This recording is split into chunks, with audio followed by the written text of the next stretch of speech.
Amen. To cover the material that discusses the beginning of modern Babylon,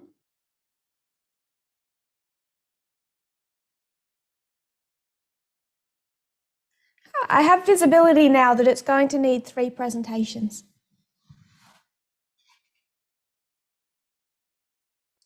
Yesterday, we really just introduced the topic. How the counterfeit works.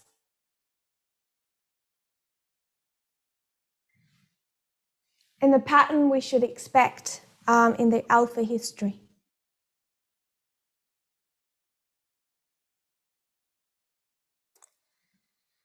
If Elder Parminder cannot present this evening,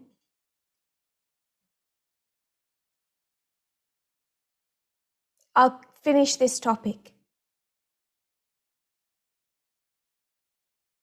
We all hope he can. So pray for their weather and internet.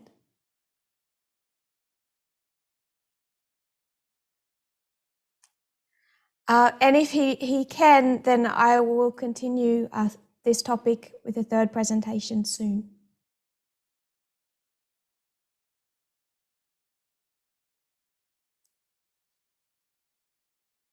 But I don't want to rush some of the points that we can glean from the history of the world wars.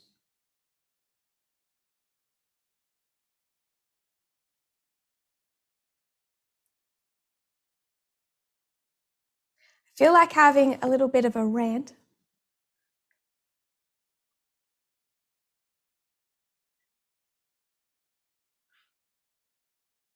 I was in a store recently.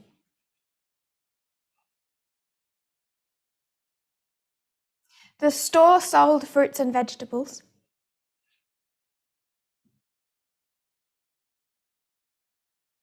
But as they often do,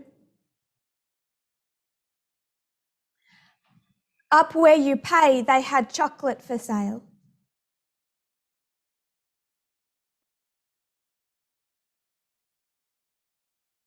And different lollies.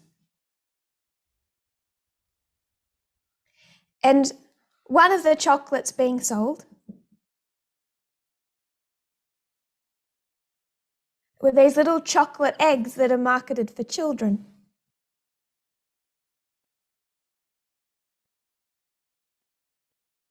And in front of me in the line is a mother and her little boy.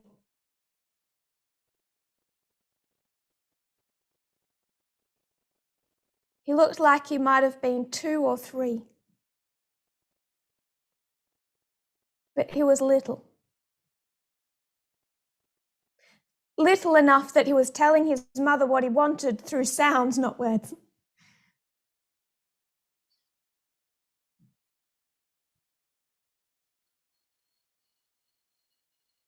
And he started to, what do you say, whinge?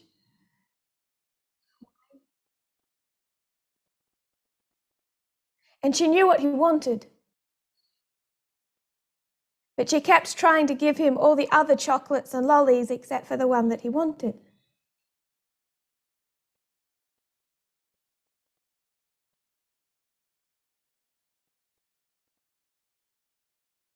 And I didn't understand why. It's all chocolate.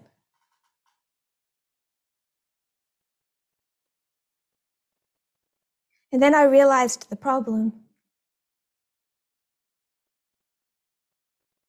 This company that made the chocolate eggs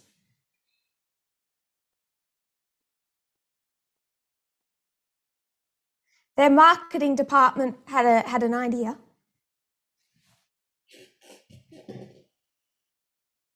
And at the top of the egg, they put a little blue dot or a little pink dot.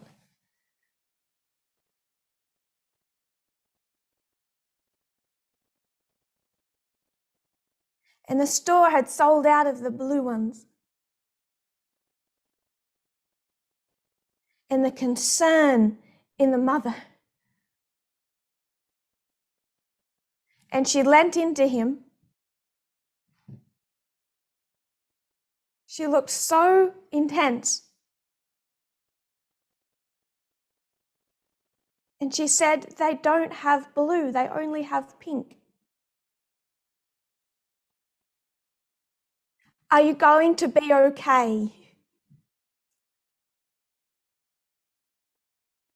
He looked at her like she was crazy. And I'm not about judging parents. I have a cat, it's hard enough. This isn't about judging the difficult work parents do.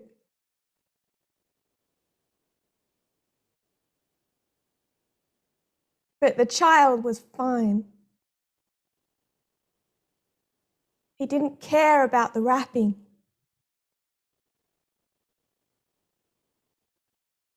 He didn't care about blue or pink. But the concern in adults. And what is strange, if one day those parents realize their little boy is homosexual,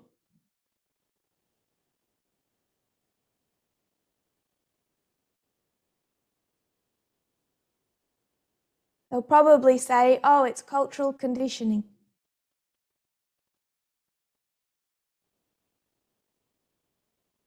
Boys are meant to like blue.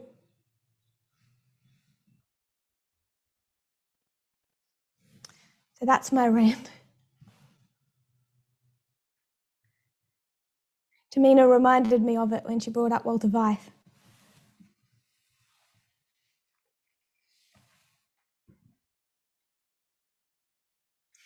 Tamina reminded me of the story of Walter Weiss.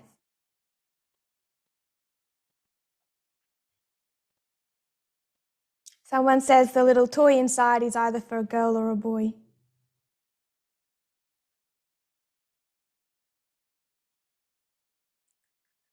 I'd argue the little boy didn't care either.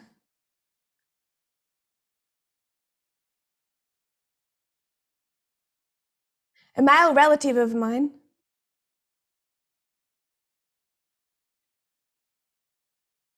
very much into biking.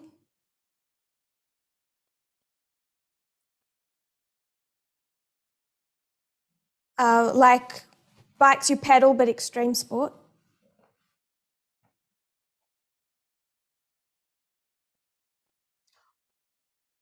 All he wanted when he was a little boy was a little pink toy clothesline.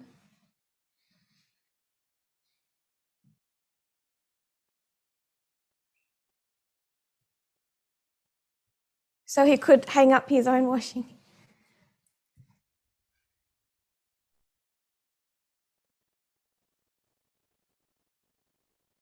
Parents worry, not children.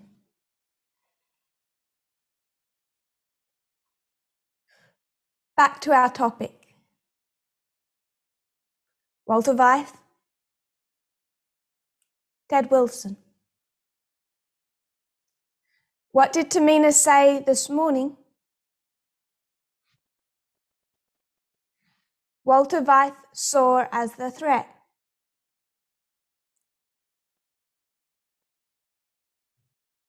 Confusion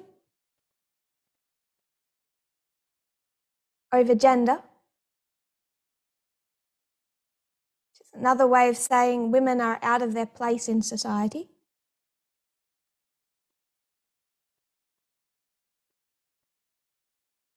And LGBTQIA+.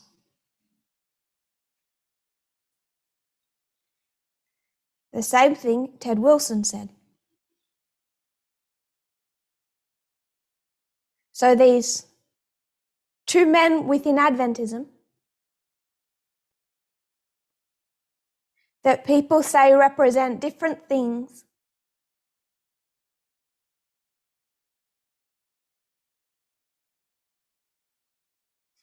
I would argue represent the same thing.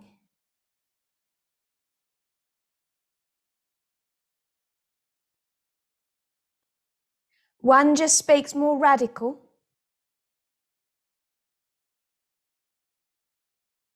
and one speaks more political. But you're defining Babylon the same way, which is why we went and tried to look at what Babylon is.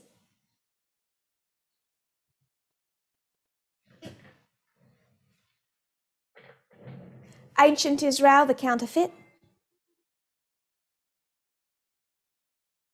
When there's a temple, priesthood, sacrificial system.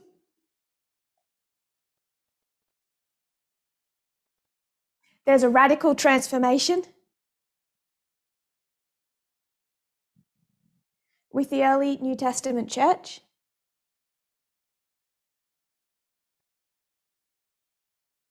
The papacy is just the counterfeit.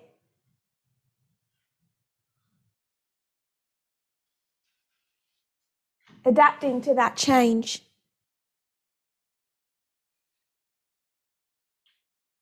Because the counterfeit can't look like something radically different.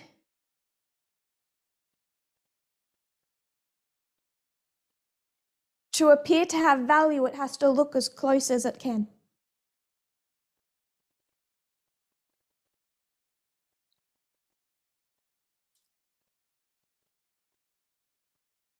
We looked at Satan as a student of prophecy.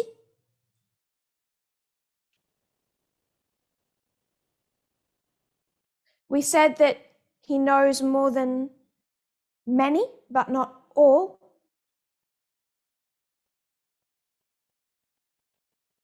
of God's people who study prophecy.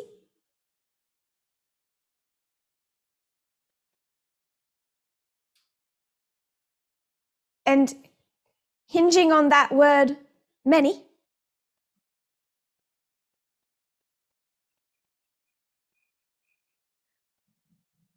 we considered the time period of Ellen White, her life.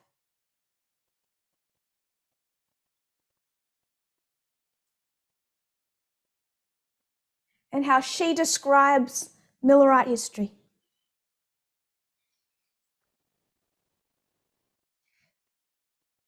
Coming out of the Dark Ages to 1798.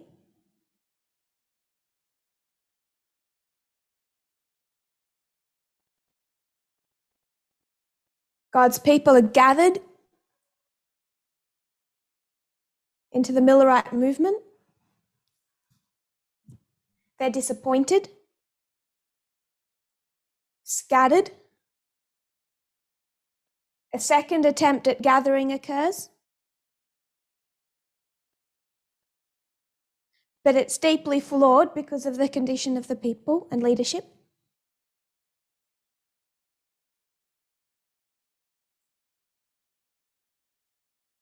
And they're again scattered. We say that is what Satan is going to counterfeit.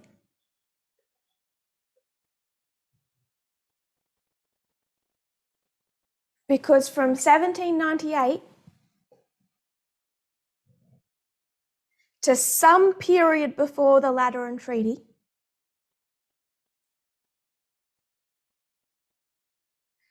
Babylon as an institution is only continuing to crumble.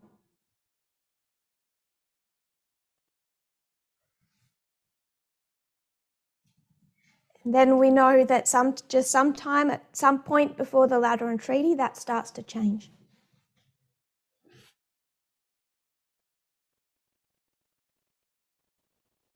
So we know the Lateran Treaty is somewhere in here.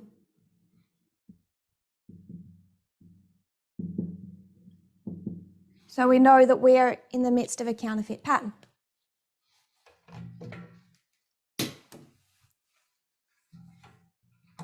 But there are many points at which the counterfeit will not fit with the true.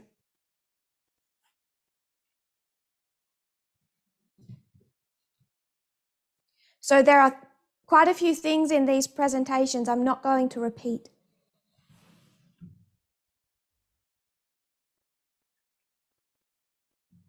Because we don't have time. But I will just lay up The two histories, Alpha of modern Israel, Alpha of modern Babylon.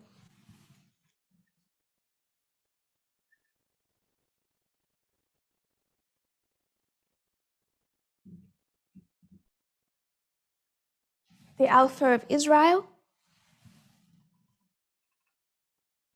They had been scattered for 1260 years.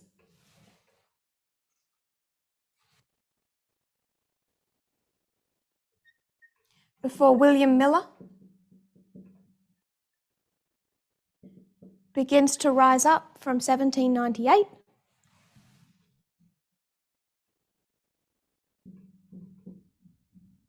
It's going to have an increase of knowledge till 1818.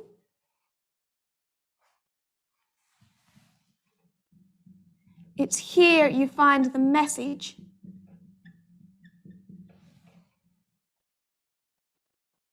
in its condensed form.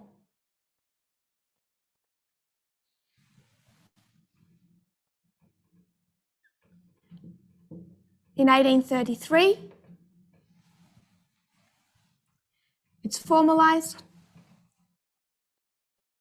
He's given his credentials.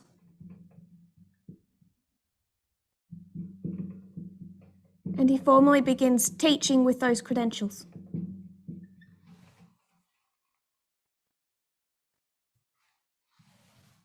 I want to skip to 1844. So from here to here is a gathering, scattered first gathering,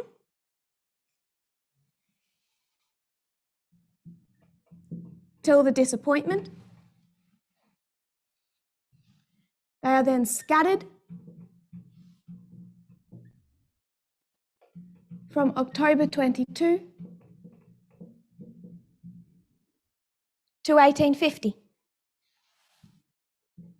Then we have the chart. I'll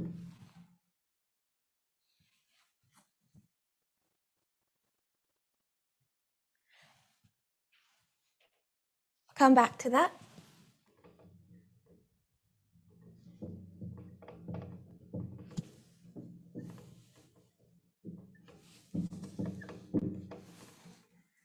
The second gathering. In 1863, they organise, which is a positive.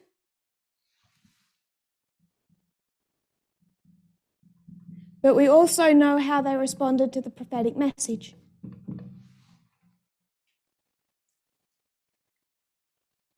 A negative. So that is our pattern of scattering and gathering.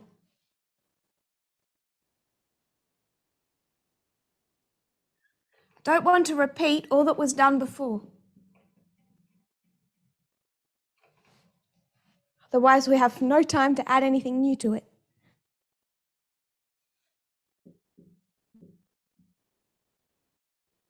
I've said that the point before the Lateran Treaty,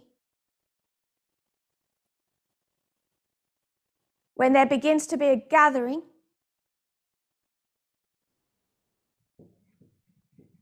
is 1899.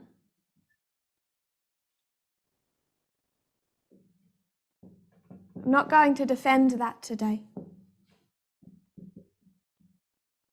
But I'm going to mark it with the man Eugenio Pacelli.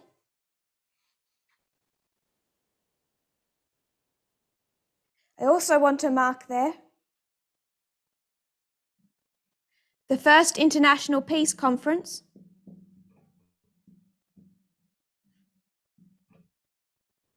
at The Hague.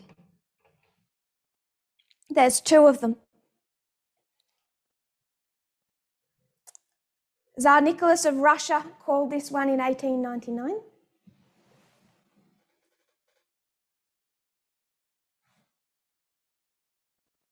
There's another one in 1807.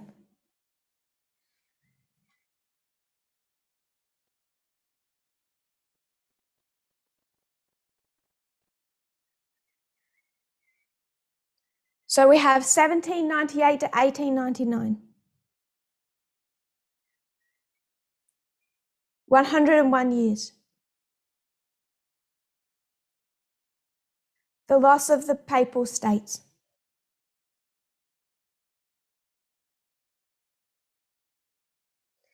Continuing persecution.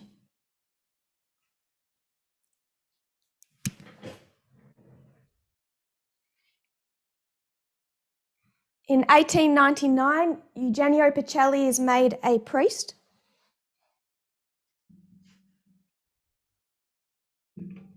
And he begins his work on Code of Canon Law.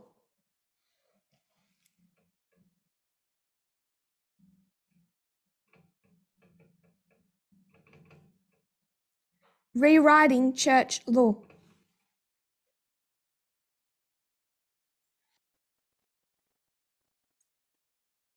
That work takes them almost 2 decades.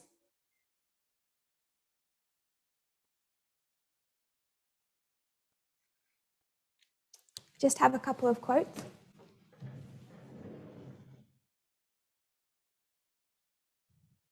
So it's not 2 decades, it's 13 years.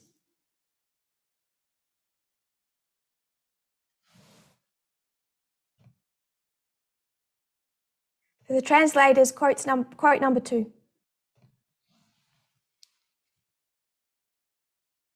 Ordered by Pope Pius X in 1904 and carried out by the Commission for the Codification of Canon Law, led by Gaspari, the work was completed and promulgated by Pope Benedict XV on the 27th of May 1917.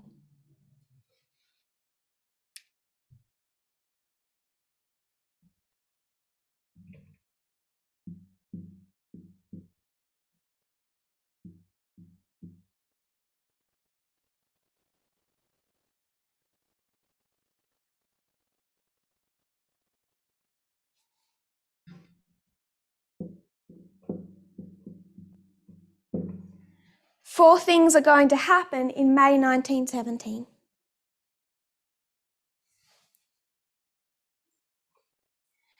Code of Canon Law is completed.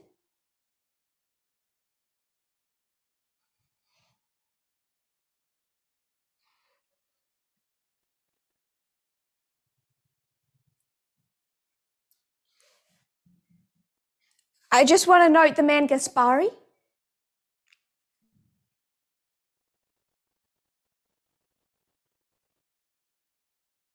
Gaspari is not a pope, but if we were to name 2 figures outside of the popes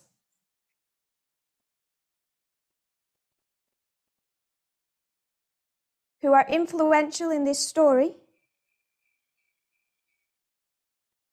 one of those 2 would be Gaspari. Gaspari was key in getting Pius XI made pope.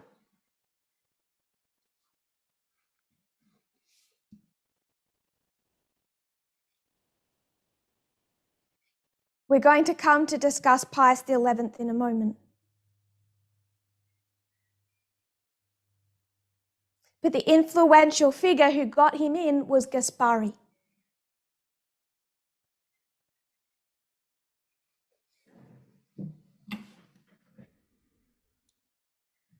Is it too late to screen share? Do you have to do that before?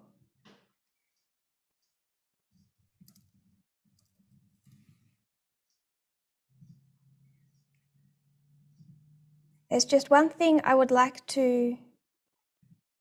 A late decision, sorry.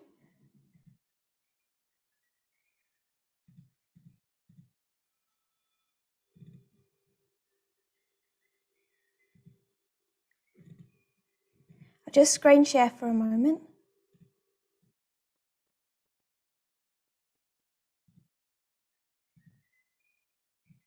Here you have the signing of the Lateran Treaty.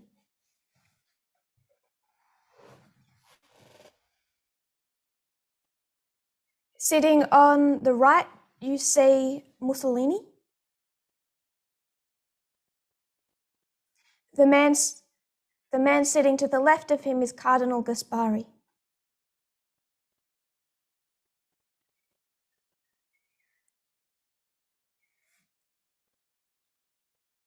He was the key in getting Pius XI made Pope.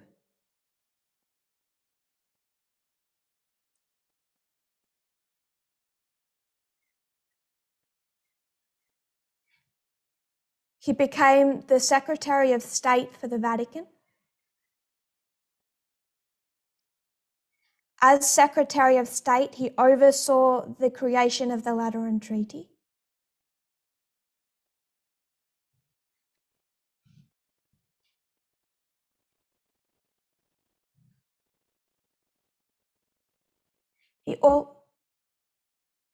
He also personally mentored Eugenio Pacelli.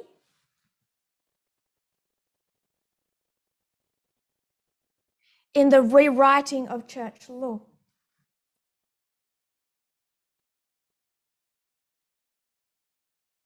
He did fall out of favour with Pius XI.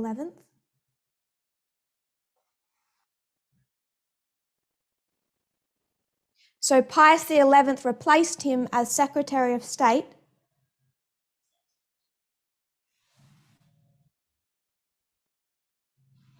With Eugenio Pacelli,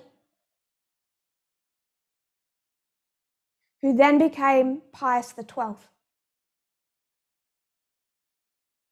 So you have these two men, Pacelli, Pius XI, Pius XII.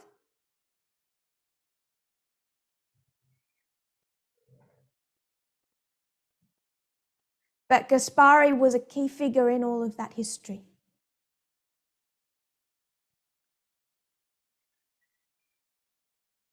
So Code of Canon Law is completed.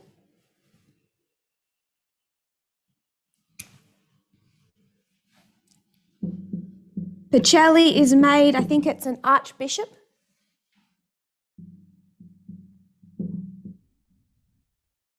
On May 13.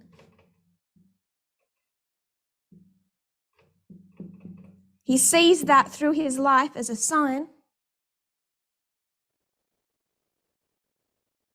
He's known as the Fatima Pope.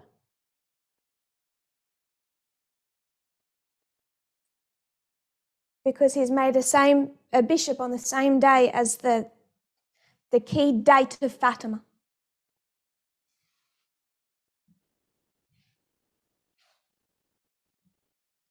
Pacelli is then sent to Germany to work with the government on allowing this new church law.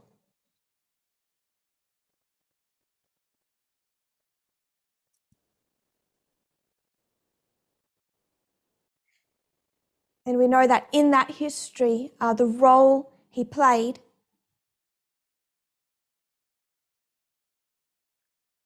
in the rise of Hitler.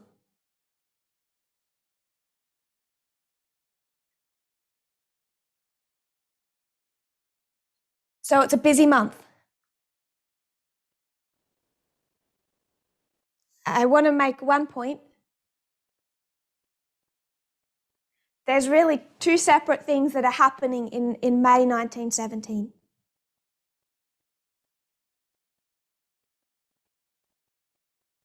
You have all of these men working on church law.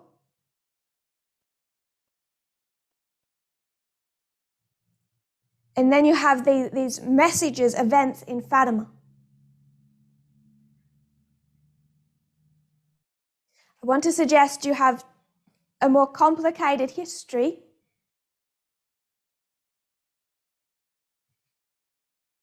here compared to 1818.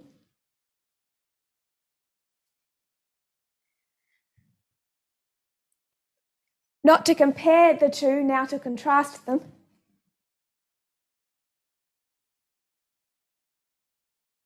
Satan has a harder job.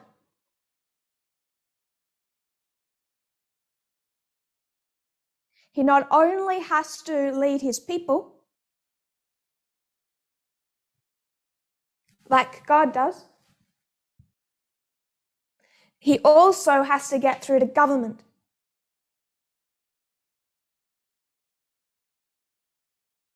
The Millerites never had to worry about working with government.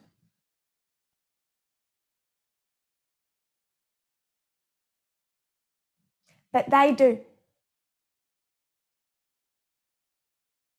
So Fatima itself is not enough. You also have to have events that are going to impact church and state.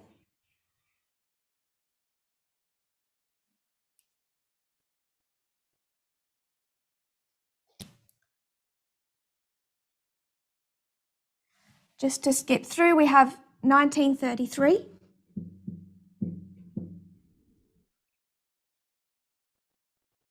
That's when they make the deal that they do with Hitler.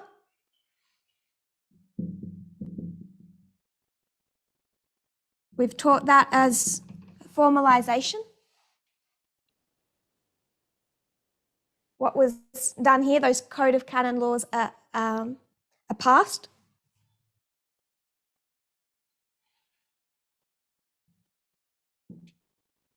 There's a working in this history between the Vatican and fascism.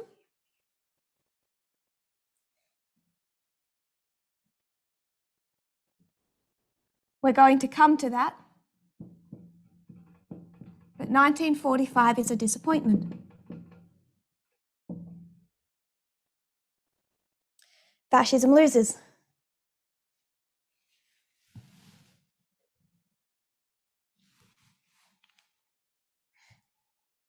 Communism is on the doorsteps of Italy.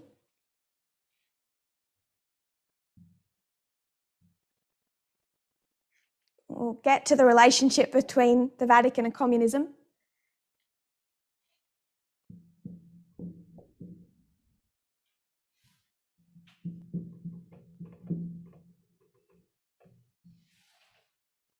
On November 1, Ellen White has the message. They need to put out a second chart.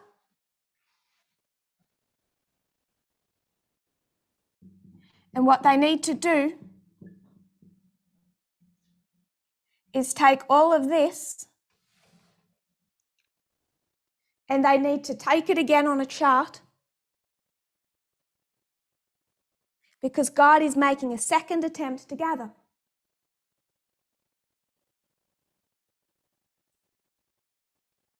And we have about 3-4 different quotes that mark that as November 1st, 1850.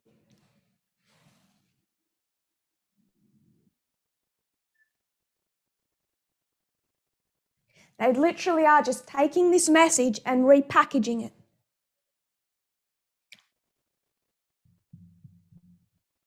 November 1st, 1850.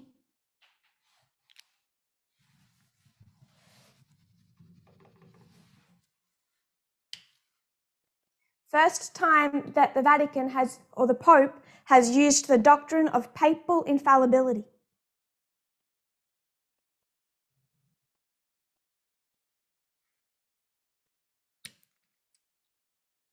To quote,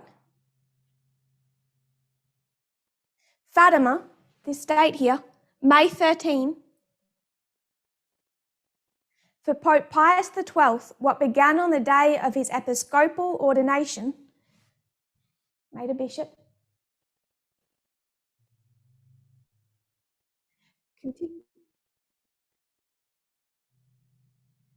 continued to play a part in his life 29 years later. Pius's life intertwined with this devotion so much that he was known as the Pope of Fatima. Pius XII is also known as being the most recent Pope to have made an infallible ex cathedra statement when he reaffirmed the Assumption of Mary as dogma in 1950. If you can quote.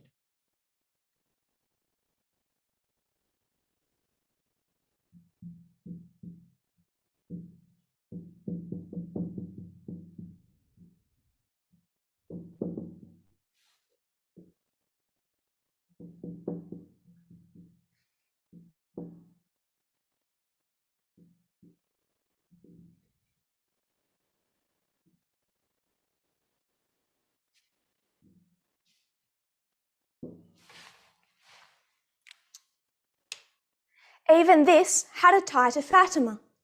In the days leading up to proclaiming it, Pius had witnessed on 3 occasions in the Vatican gardens the same miracle of the sun that was seen in Fatima years before. He took this as validation of the proclamation, as if in confirmation he saw it a 4th time, a week after making the proclamation, but never again. He admitted to going back into the gardens to see if it would reoccur.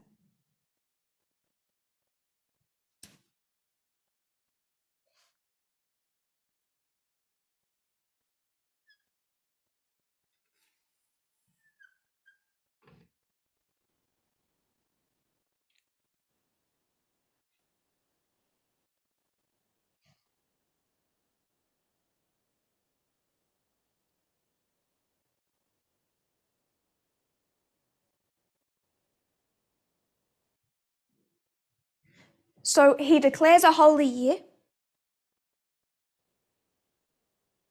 There's this huge attempt at revival.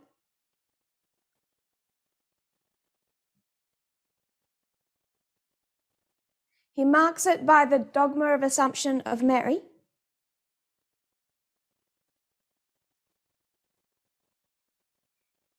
And claims it stamped with approval.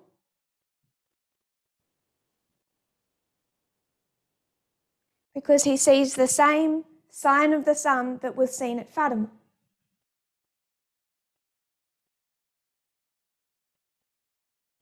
It's a very eventful year in 1950. But the dogma of the Assumption is November 1st, 1950.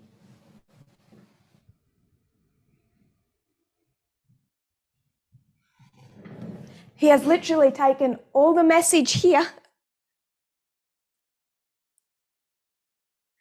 Fatima, Mary,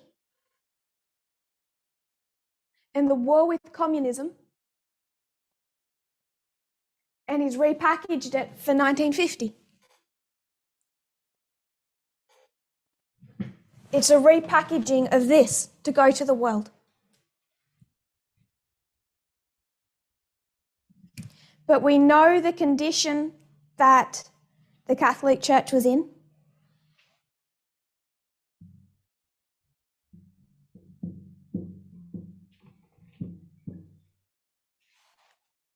Pius XII died. It really came to nothing. Truly, any hope ended with the Second Vatican Council.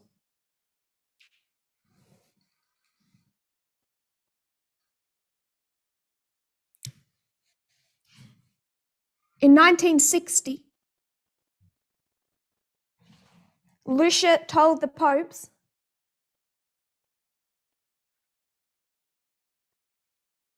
you have to release the 3rd secret of Fatima to the world.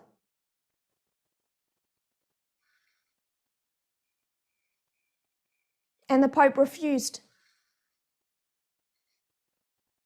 How are they listening to their prophet? They reject Fatima in the Second Vatican Council. At the same time, they're doing a positive work of organisation.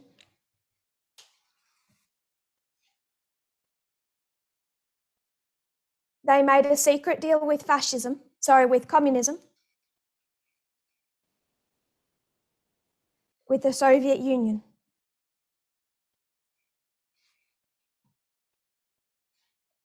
In return for having the Russian Orthodox Church present at the Second Vatican Council,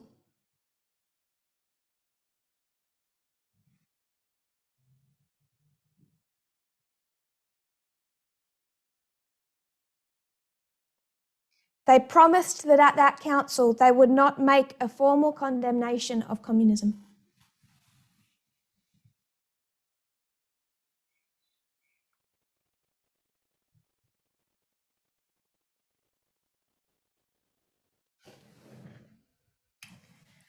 That's in direct violation to the second secret of Fatima.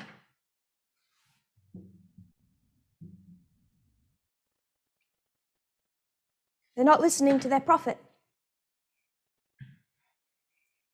So we have the beginning history of modern Israel and the beginning of modern Babylon.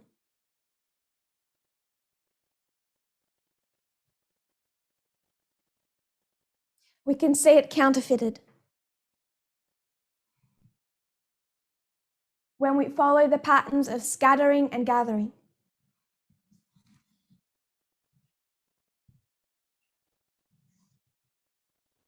I just want to add two more waymarks.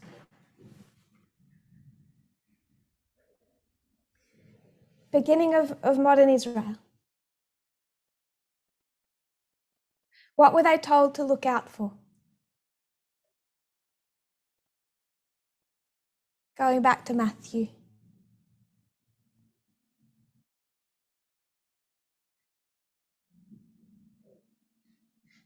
Without quoting the verses, what does Ellen White describe as signs of the times? There's the Lisbon earthquake.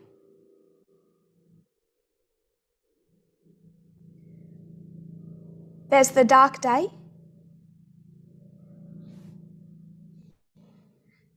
The moon turned to blood.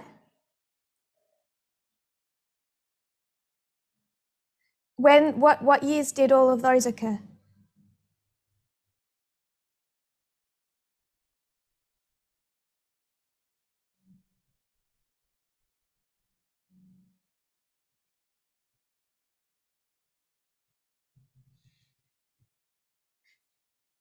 I just want to say they're pre-1798.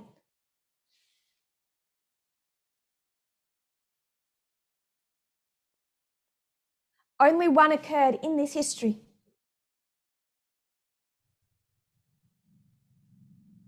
And that's the falling of the stars.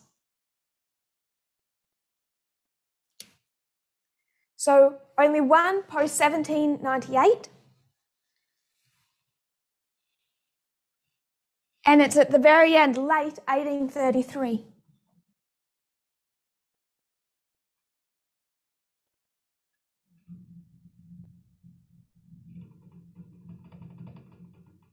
They were told this would be a sign of the times.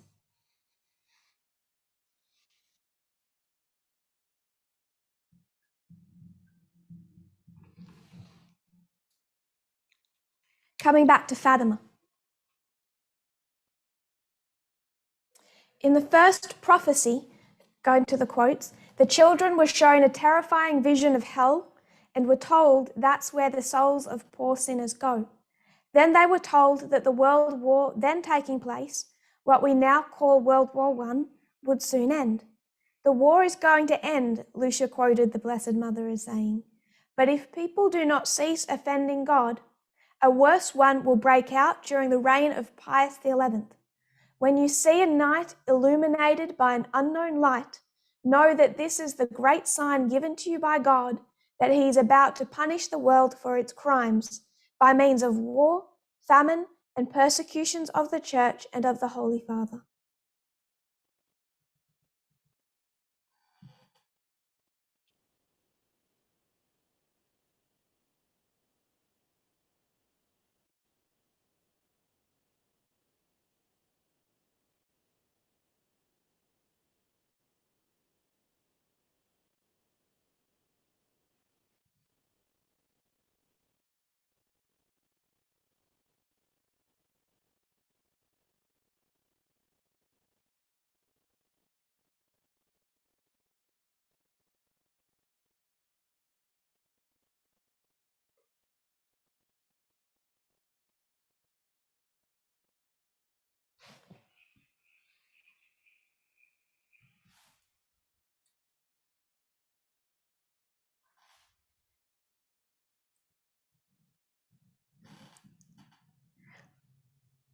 Of course, this is conveniently said after World War II begins.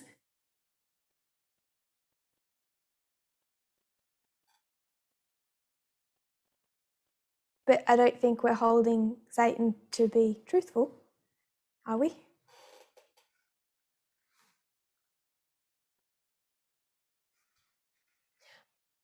But the prediction made is for two things.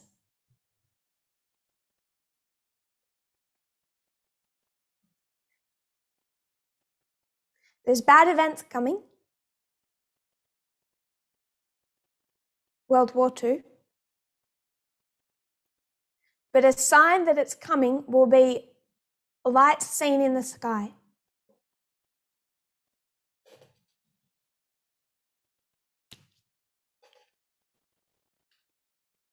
I think we all know of the Aurora Borealis.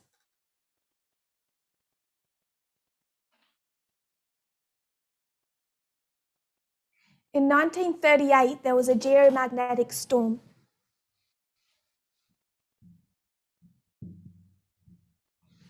It's also known as the Fatima storm because it's believed to be the fulfillment of the prophecy.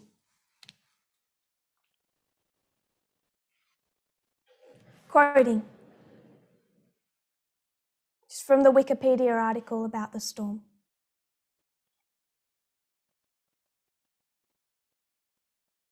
This magnificent display of lights was experienced across the world, as reported in different news archives.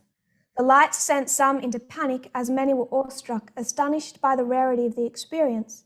In Salzburg, Austria, some residents called on the fire department as they believed something was on fire.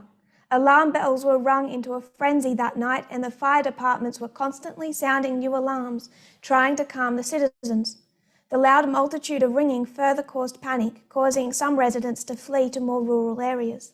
The same fright was seen in London, where many also believed whole streets were on fire. Even the guards of Windsor Castle summoned the fire brigade to put out the said fire. In Switzerland, the snow-covered peaks of the Swiss Alps were glowing bright and reflecting some of the auroral rays, causing a reflective disco effect. In Descanso, San Diego, the National Forest Service was alerted on the night of January 22nd to respond to a great fire in the backcountry. After they checked out the back roads, they discovered it was the crimson Aurora Borealis in the northern sky, which had not been seen in that region since February 1888. In Bermuda, many people believed that a massive freight ship was on fire at sea. Steamship captains were calling the wireless stations to learn if there were any SOS calls and if they could help.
If you go and read Ellen White's description of the Night of Falling Stars,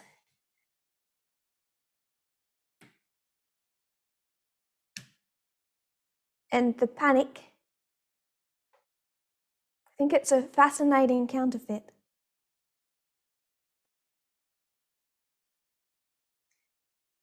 But there's two things predicted in that Fatima message, in that quote.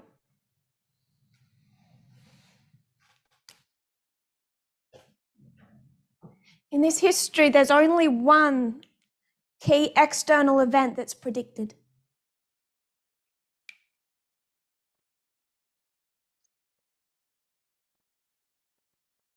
It's the only external event that gets predicted.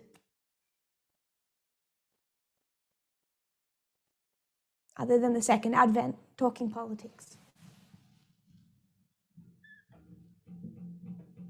And that's 1840. August 11. And what is predicted in here? What is the Fatima storm a warning of? 1939. World War II. External prediction. External prediction.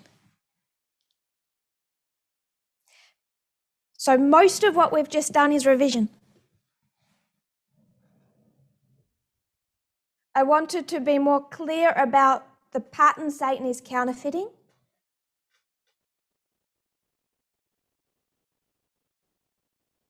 That it's not a reform line as we would teach it in 2021.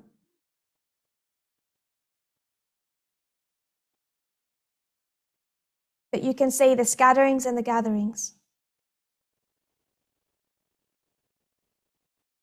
And I've wanted to add 3 parts to this study.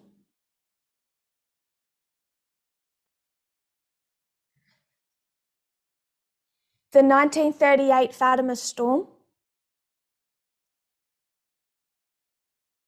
as a counterfeit of the falling stars.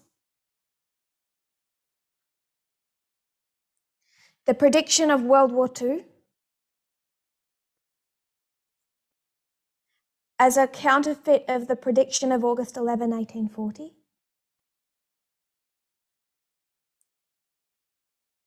And what we will spend the vast majority of our time on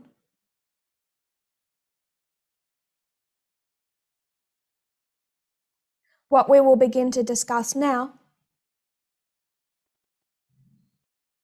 is that while you had William Miller and Samuel Snow,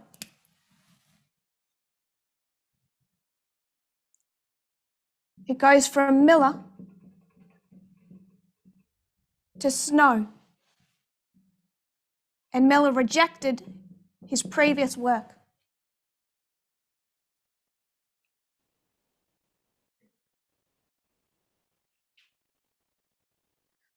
What I want to introduce is Pius XI,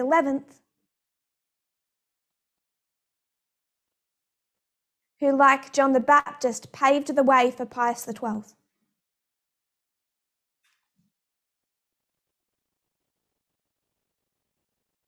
Because whenever teaching, we've taught the counterfeit,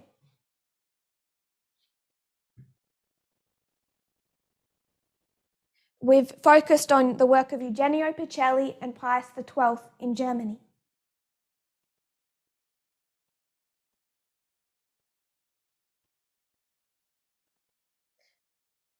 But someone paved the way for him with fascism.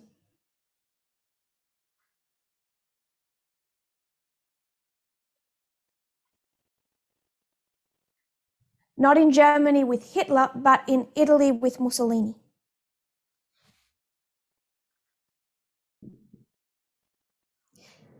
The book Hitler's Pope, discussing Pius XII,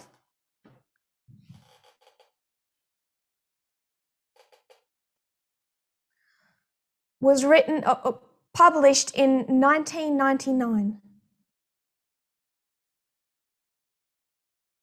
And we have used that book as a source to show Pacelli as the counterfeit.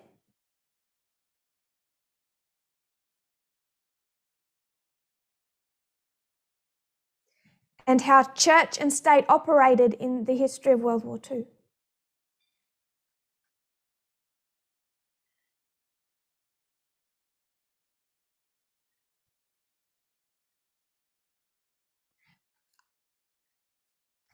John Cornwell, who wrote that book,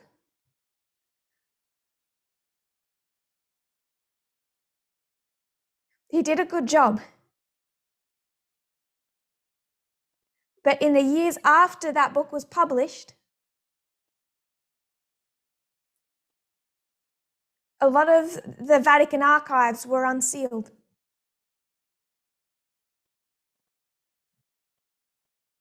And there is material that was released in the early 2000s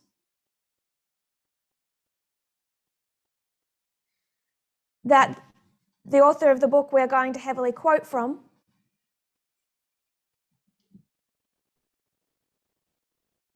spent 10 years studying. He worked in Rome, spending his time between the Vatican archives, now unsealed,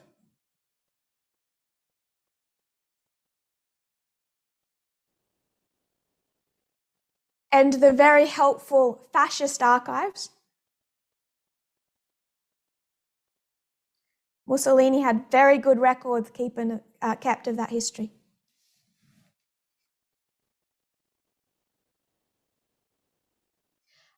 In 2014, he published his book, The Pope and Mussolini. Now, this isn't Pius XII and Hitler, this is Pius XI and Mussolini.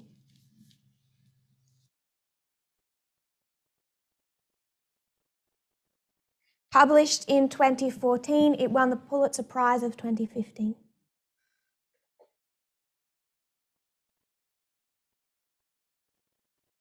Tens of thousands of pages of research.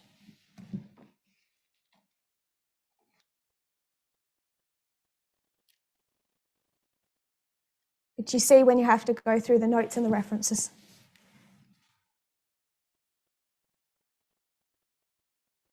It's a lot of this material that we will use to fill in some of our history.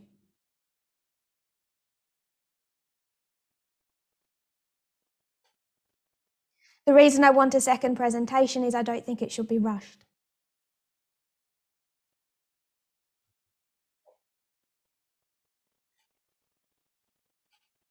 We are not doing this because it's just fascinating.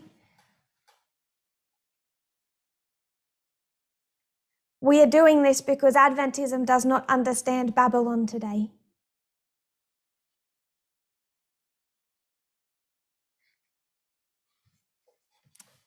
And I don't want to rush that point.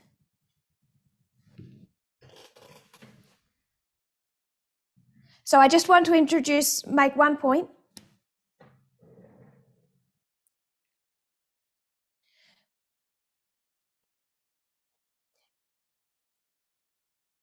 Part of the material for this book is taken from a Catholic publication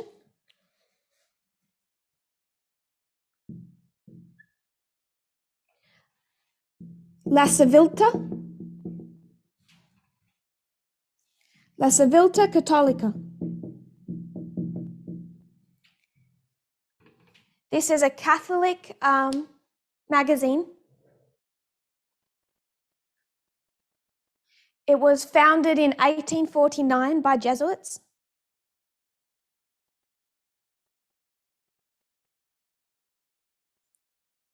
They began publishing in 1850.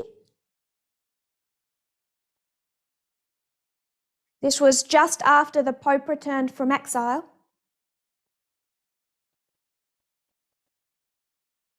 After the 1848 revolutions. So we have the 1848 revolutions.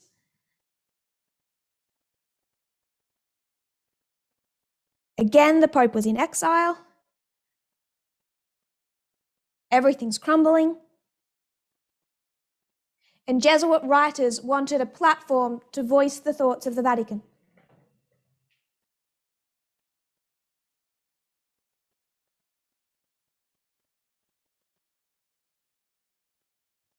And what is key to understand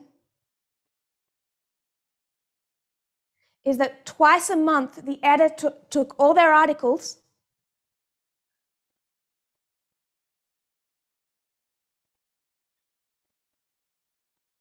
to the Vatican Secretary of State for approval.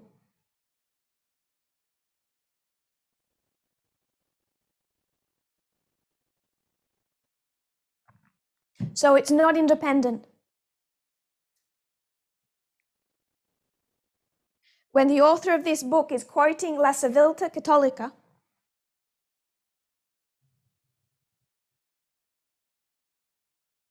we're going to see the Jesuit influence,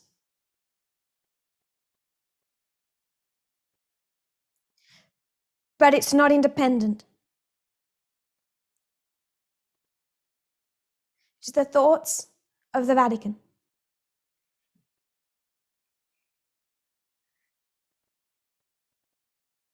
So about 10 years before Hitler comes into power, fascism is rising in Italy.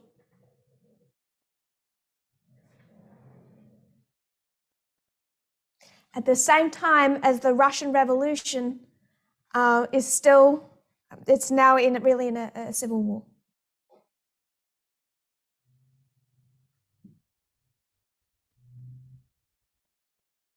So for context, you have socialism and Russia.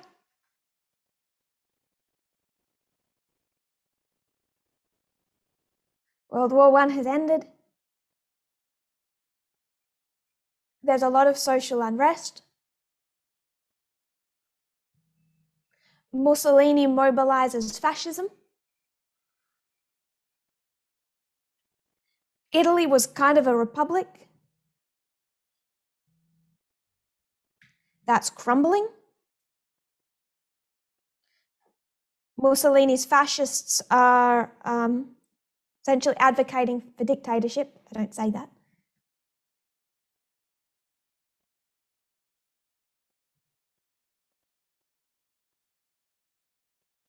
Quoting from our book, page 57.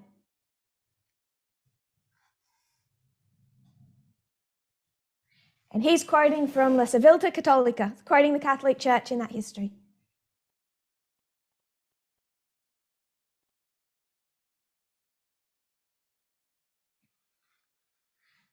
Oh, by the way, the same day, or same year, that Mussolini marches on Rome and takes power,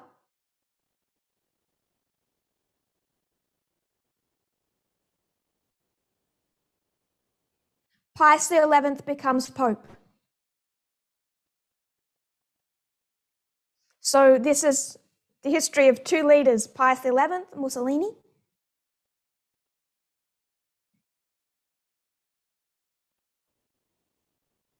and how the Vatican viewed and worked with fascism.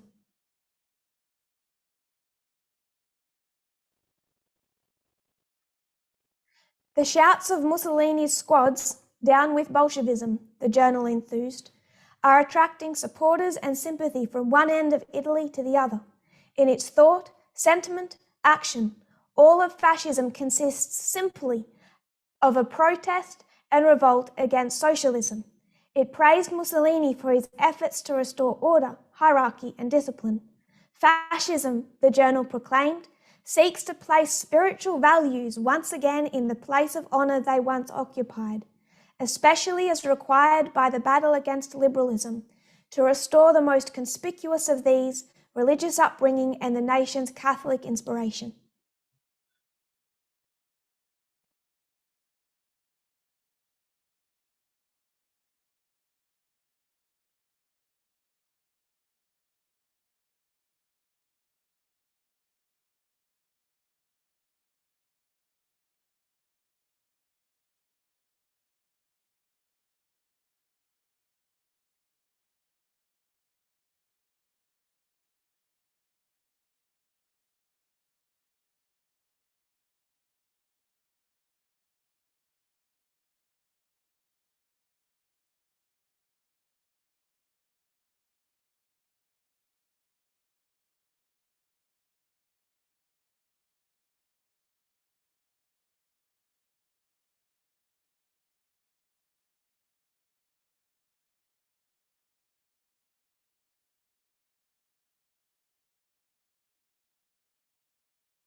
What's the enemy?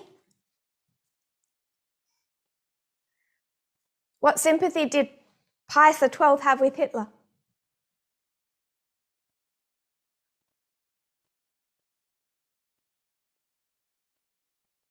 What was he telling to the Allied powers? That's the right term. Why are you concentrating on Germany and Hitler? The enemy is Stalin and Russia and socialism. Pius XI had the same view as Pius XII.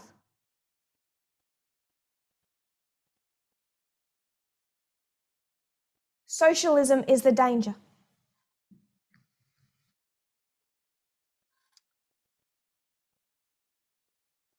By the way, Mussolini's black shirts at this point in time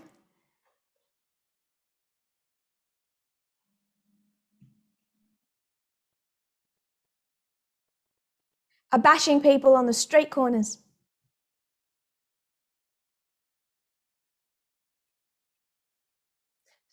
Soon after Mussolini took power, they were beating up, in one case, killing his opponents.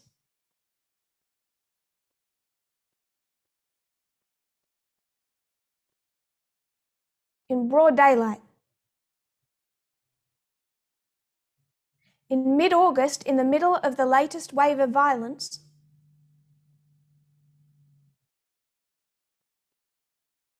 the Belgian ambassador met with the Pope. The Belgian ambassador is worried about fascism.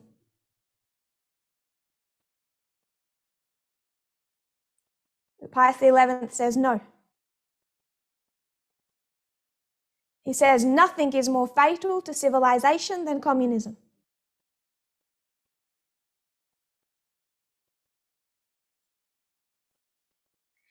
In a few days, it destroys the work of centuries.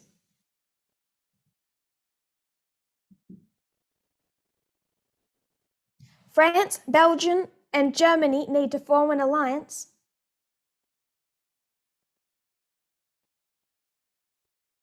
against communism. The Pope says Mussolini is no Napoleon.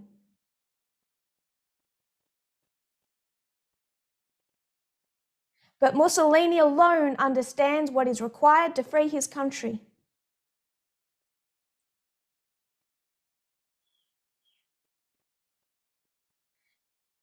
You can see how the nation follows him. May he revive Italy. It is such men predestined for greatness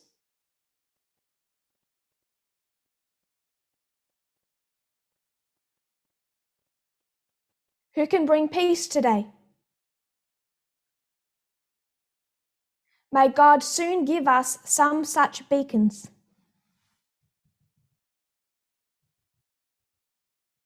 So they may guide and enlighten humanity.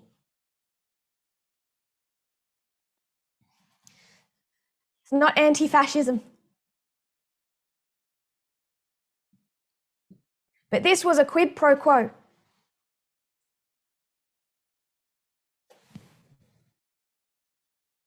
This was a deal.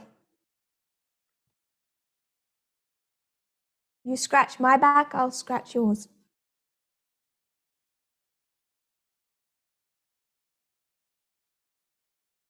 Remember the first quote?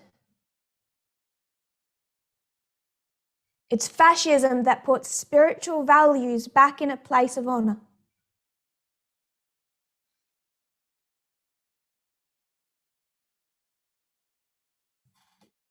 This is what Mussolini and Hitler soon realized.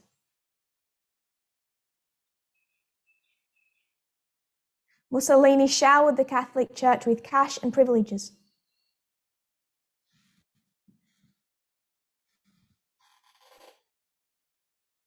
So we're actually going to step through this history. We're talking early on, the beginning.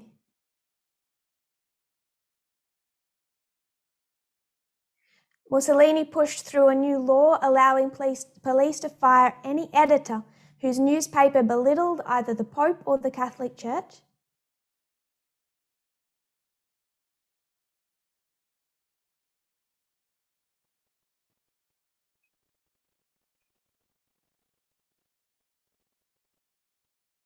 He bowed to the Vatican's request that only books approved by the Church be used to teach religion in schools.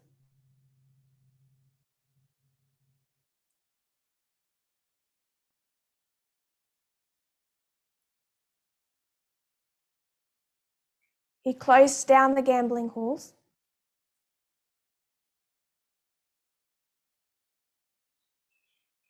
Provided state recognition to the Catholic University of Milan.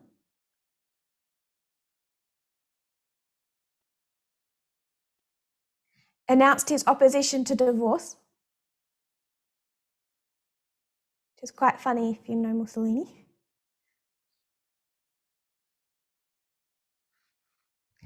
Kind of like Trump, standard of morality.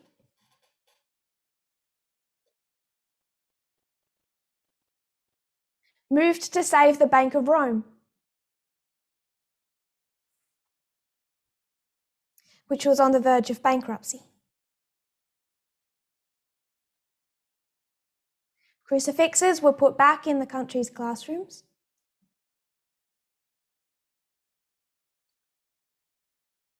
Church holidays were added to the civil calendar.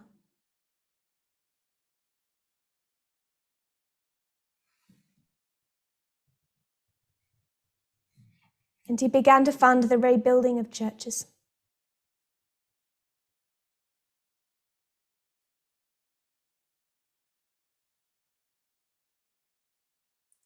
As the Pope was well aware, the support Mussolini was getting from the Church in return was priceless.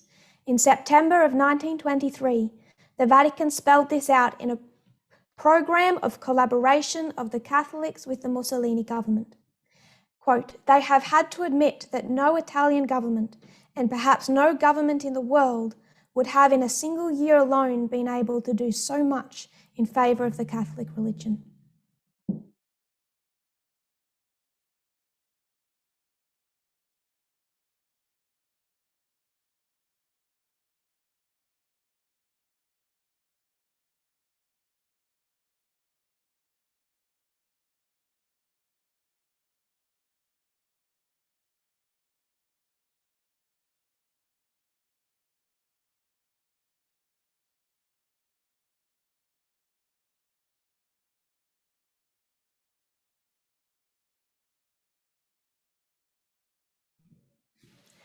Fascism rose in Europe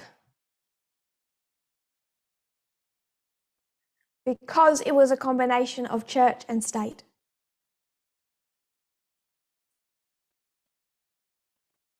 We're going to continue this another time. Soon. Just want to note, Mussolini and Pius XI are not friends.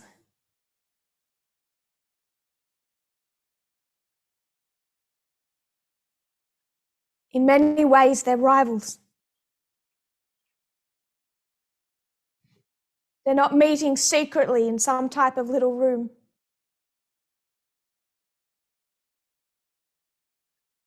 With one agreed view of the world they were trying to create.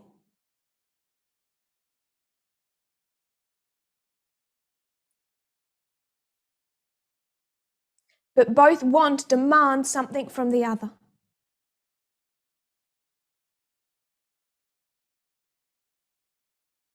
And as that, they do work together.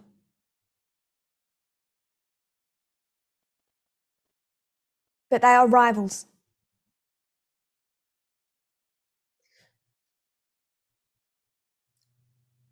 Just to close, this is the beginning of modern Babylon. It will help us understand the end of modern Babylon.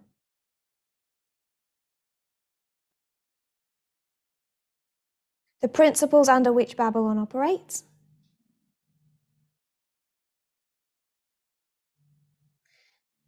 and hopefully dismantle the conspiracy theories that still linger.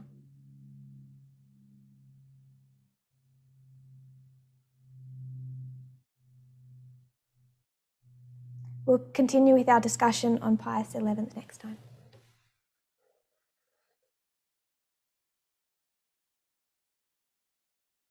If you kneel with me, we'll close in prayer. Dear Lord, thank you for parables. They are fascinating. They build our confidence.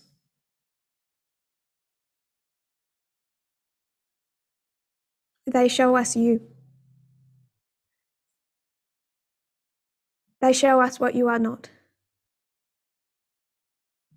I pray that you will help us to really rebuild our minds.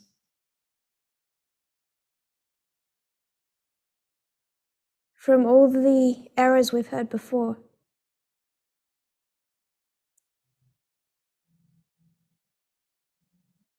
May we understand what you want us to see and how you want us to think. And in that process, I pray you'll bring us closer together. I pray this in Jesus' name. Amen.